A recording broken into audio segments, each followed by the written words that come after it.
समुद्र से आने वाली काली नाव, साल 2007।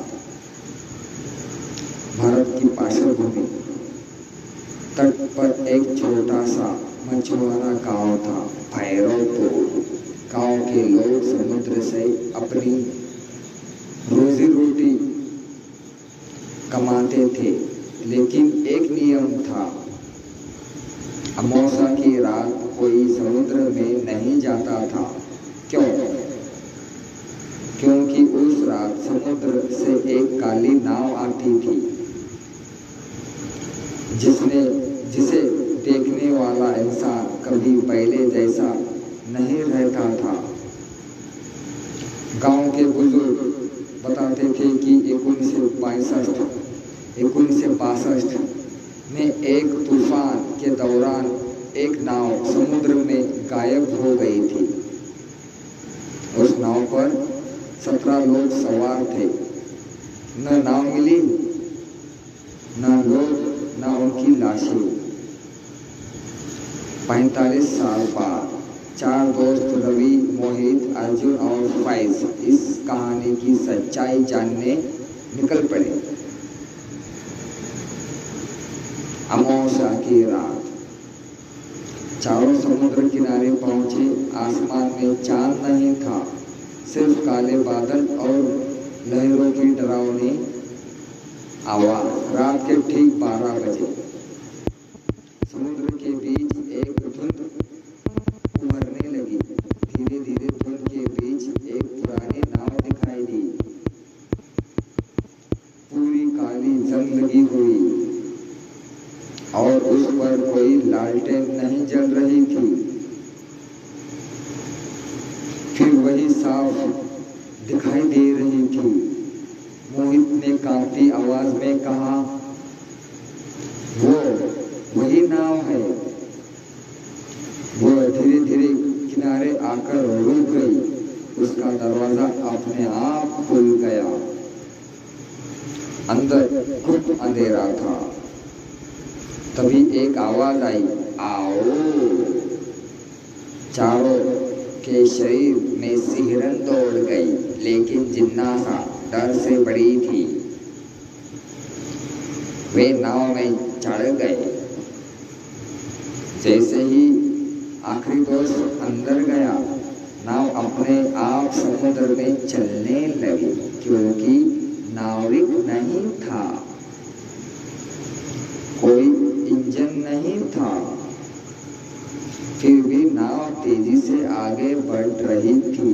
कुछ देर बाद समुद्र बदलने लगा।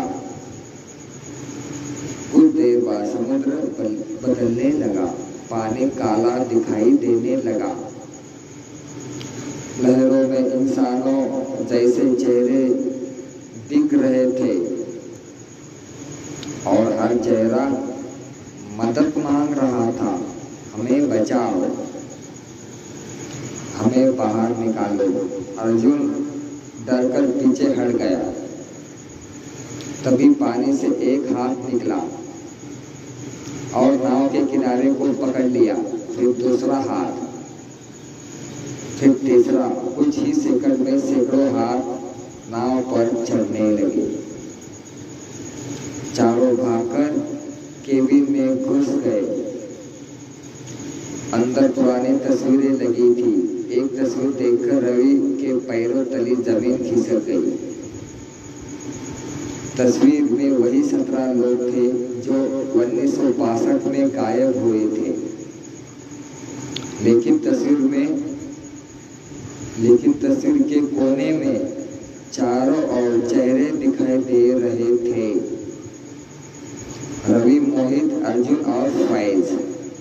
तस्वीर 1962 की थी, लेकिन उसमें उनकी तस्वीर कैसे हो सकती है? तभी केबिन का दरवाजा अपने आप बंद हो गया और बाहर से कदमों की आवाज आने लगी, ठक ठक ठक, जैसे कोई भारी चीज लकड़ी पर चल रही हो। आवाज धीरे धीरे पास आने लगी। अचानक दरवाजा खुल गया। सामने एक बूढ़ा नाविक खड़ा था। उसकी आंखें नहीं थी, सिर्फ काले गड्ढे। वो बोला, तुम लोग बहुत देर से आए। फिर मुस्कुराया और उसके मुंह से समुद्री पानी बहने लगा। चारों चीख पड़े। अचानक पूरी नाव हिलने लगी।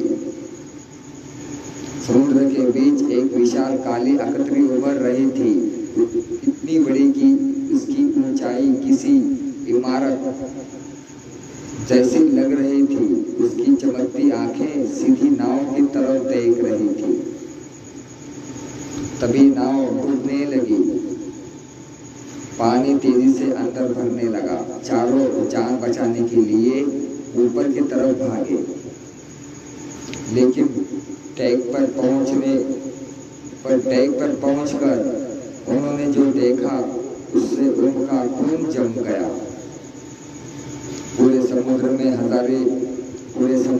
हजारों काली नावें तैर रही थी और हर नाव पर आकृतियां खड़ी थी। सभी उनकी तरफ देख रही थी। तभी आसमान से एक भयानक चीख सुनाई दी और समुद्र के बीच एक दरवाजा खुल गया। समुद्र के अंदर एक विशाल दरवाजा, उसके पीछे सिर्फ अंधेरा था। बूढ़े नाविक की आवाज गूंजी, मृतकों का बंदरगाह आ गया। नाव उस दरवाजे के अंदर प्रवेश करने लगी। रवि रोने लगा।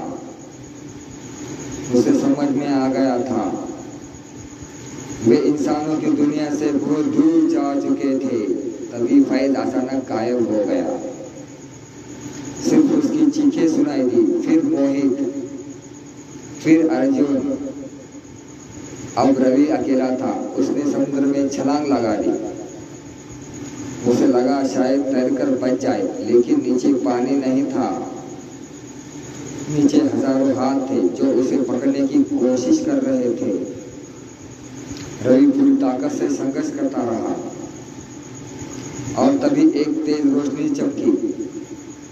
जब उसकी आंख खुली, समुद्र किनारे पड़ा था।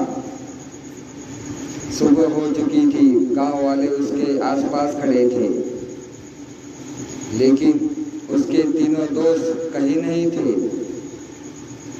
किसी को उनकी कोई खबर नहीं मिली।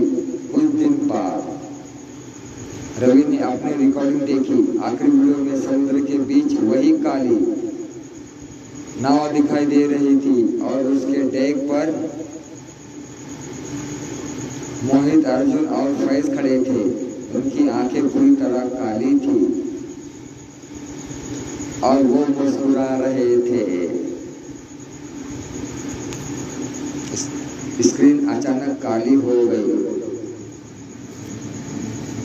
फिर एक वाक्य उभरा, अगली अमावस्या पर फिर मिलेंगे।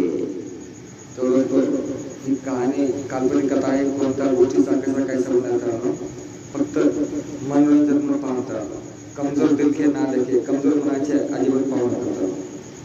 फक्त काल्पनिक कथा आहे. कोणता गोष्टीचा कैसा बनाता तुमच्या मनोरंजन करण्यासाठी हा व्हिडिओ बनवतो. तर फक्त मनोरंजन न पहा. काल्पनिक कथा आहे. कमजोर दिल के ना लेके. तर असा व्हिडिओ कसा वाटतो, लाईक करा, सबस्क्राईब करा, कमेंट करा. असा व्हिडिओ कसा वाटतो हे आम्हाला कळवा. कुठून तुम्ही बघता ते आम्हाला नक्की खाली कमेंटमध्ये सांगा.